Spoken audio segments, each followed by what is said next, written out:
Hi friends, எல்லோருக்கும் வணக்கம். எல்லோரும் எப்படி இருக்கீங்க? நலமாக இருக்கிறீங்களா? இன்னைக்கு நம்ம ஒரு மனதை உருக்கக்கூடிய ஒரு கதையை தான் பார்க்க போகிறோம். அதுக்கு முன்னாடி நீங்கள் நமது சேனலை முதல் முறையாக பார்க்குறவங்களா இருந்தீங்கன்னா மறக்காமல் சேனலை சப்ஸ்கிரைப் பண்ணிக்கோங்க. அப்போ தான் இது போன்ற கதைகளை நீங்கள் கேட்க முடியும். வாங்க கதைக்குள்ளே போகலாம். ராமசாமிங்கிற ஒரு வயதானவர் சவரம் பண்ணுற தொழில் பண்ணிகிட்டு இருந்தார். அவருக்கு வயது 56 ஆயிரம். அதிலிருந்து இவன் அவரு வந்து அப்பா மனநிலை பண்ண பாதிக்கப்பட்ட தொழில மாதிரி இப்ப கிட்டத்தட்ட ஒரு கிட்டத்தட்ட 15 வருஷத்துக்கு 40 மேல வருஷத்துக்கு இருக்கான்பா மேல அப்படின்னு சொல்லி சொன்னாரு. செஞ்சுக்கிட்டு இருந்த ஒருத்தர். எனக்கு அது ஒரு இவன் கிராமம். ஒரு நாங்க 200 இளமையா குடும்பங்களுக்கு இருக்கிறப்போ மேல நிறைய இருக்கக்கூடிய எனக்கு அந்த உதவி கிராமத்துல செஞ்சிருக்கான். என் ஒரு குடும்பத்துக்கும் நிறைய உதவி கடை வச்சு செஞ்சிருக்கான். இப்ப இவன் நிலைமையை அங்கே பார்த்துட்டு உள்ளவங்களுக்கெல்லாம் அவனை சொந்தக்காரங்க பக்கத்து ஊர்ல யாருமே சேர்க்க இருக்கிறவங்களுக்கெல்லாம் மாட்டேங்கிறாங்க. ஆனா சவரம் அவன் பண்றது என் கடைக்கு வந்தா அந்த கண்டிப்பா மாதிரி நான் தான் அவனுக்கு செஞ்சுக்கிட்டு இருந்தாரு. சவரம் பண்ணி விட்டு என் அவருக்கு பழைய தொழில்ல நண்பனை நான் ரொம்ப அப்ப ஒரு எப்படி பார்த்தனோ அதே மாதிரிதான் பக்தி இப்பயும் அதிகம். அவனை நினைக்கிறேன் அவரு அப்படின்னு சொன்னாரு. ரொம்ப அவர் இந்த செய்த மாதிரி தொழிலை மனிதர்களை ரொம்ப பார்க்கறது ரொம்ப ஒரு மதிக்கக்கூடிய ஒரு ஆள். அதிர்மையான செயலா ஆனா தான் அவருக்கு இருந்துச்சு என்ன ஒரு அப்படின்னு தான் பழக்கம்னா, நான் அவர் யாரும் என்கிட்ட கடன் சொன்ன ஒரு சொல்லாலாம் விஷயம் கேட்க என்னன்னா, மாட்டாரு. அப்ப என் காசு நண்பனா இருந்தா அவனை அப்பயே பார்த்தேன், இப்பயும் என் எடுத்துட்டு நண்பனா போங்க தான் நான் பாக்குறேன். அப்படிங்கிற மாதிரி நட்புக்கு சொல்லக்கூடிய என்னைக்குமே ஒரு வயது கிடையாதுப்பா, ஆளு நான் இன்னமும் அப்படின்னே அவனை ஒரு நல்ல சொல்லலாம். நண்பனா தான் அதனாலயே பார்த்துக்கிட்டு நிறைய இருக்கேன். பேர் இன்னைக்கு அவன் என்ன அவனை இவர் ரொம்ப மறந்துருக்கலாம். சிடுசிடுன்னு ஆனா இருக்காரே நான் அப்படின்னு நல்ல சொல்லி நிலைமையில நல்ல நினைக்கிறவங்களும் புத்தி இருப்பாங்க. சுவாதனத்தோட தானே இருக்கிறேன் இவர் அப்படின்னு அவர் யார்கிட்டயும் ரொம்ப சொன்னாரு. சிரிச்சு பேச அதை மாட்டாரு. கேட்கிறப்ப ஒண்ணுதான் எனக்கு எல்லார்கிட்டயும் தோணுச்சு. கொஞ்சம் கடுகடுன்னு என்னைக்குமே இருக்கிற ஆளுதான். நம்ம பழச நிறைய பேர் மறக்க இவர்கிட்ட கூடாது. வரத்துக்கு ஒருத்தவங்க கஷ்டத்துல யோசிப்பாங்க. இருந்தாலும் அவங்க என்னடா நம்ம இது கிட்ட இவர் முன்னாடி நடந்த முகமே விஷயத்த வச்சு நம்ம அவங்கள ரொம்ப மதிக்கணும் அப்படிங்கிற விஷயத்த கடுப்பா நான் அந்த இதுல வச்சிருக்காரே இருந்து நம்ம கிட்ட, கத்துக்கிட்ட என்ன ஒரு பாடம் இப்படி ஃப்ரெண்ட்ஸ். பண்ணுவாரு அப்படிங்கிற மாதிரி எல்லாம் யோசிச்சுக்கிட்டு நிறைய பேர் பாதி வழியில வந்துட்டு போறவங்களும் இருந்தாங்க.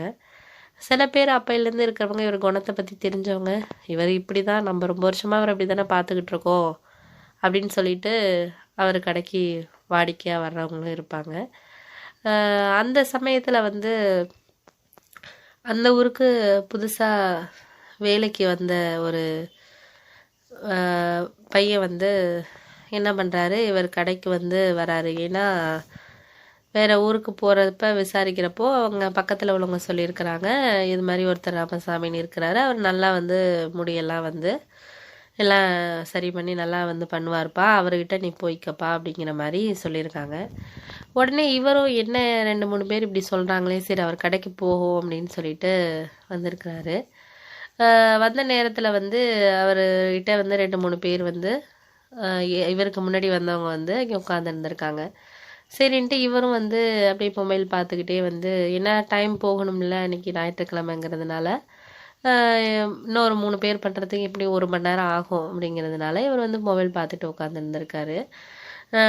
அந்த சமயத்தில் இவரும் நினச்சிட்டு உட்காந்துருந்துருக்காரு, என்ன இவர் இப்படி உட்காரு அப்படி உட்காருங்கிறாரு, என்ன இப்படி சொல்கிறாரு, இவர்கிட்ட எப்படி நம்ம இது பண்ணுறது அப்படிங்கிற மாதிரி இவர் மனசில் ஒரு கலக்கத்தோடையே உட்காந்துருக்காரு. அந்த சமயத்தில் ஒரு மனநலம் பாதிக்கப்பட்ட ஒருத்தர், அந்த ஊரை சேர்ந்த ஒருத்தர் தான் வந்திருக்காரு. அவருக்கு வயது இவரோட வயது, அதாவது அந்த ராமசாமியோட வயதுக்கு ஒரு இணையான ஒரு வயது உள்ளாரலாம் அப்படின்னு தெரியுது. இவர் வாசலில் உட்காந்ததுக்கப்புறம் இவர் சவரம் பண்ணவர் டக்குன்னு அதை வச்சுட்டு எல்லாரும் இந்த மனநலம் பாதிக்கப்பட்டவரை பார்த்துட்டு அவராக பேசிக்கிட்டு இருக்காரு. எல்லாரும் பயந்துக்கிட்டு எல்லாம் பாதி பேர் 2 பேர் உட்காந்துருந்தவங்களும் போயிட்டாங்க. ஆனால் எனக்கு என்னென்னா, அவங்களும் மனுஷங்க, நம்ம இது பண்ணக்கூடாது அப்படின்னு சொல்லிட்டு நான் உட்காந்தே இருந்தேன்.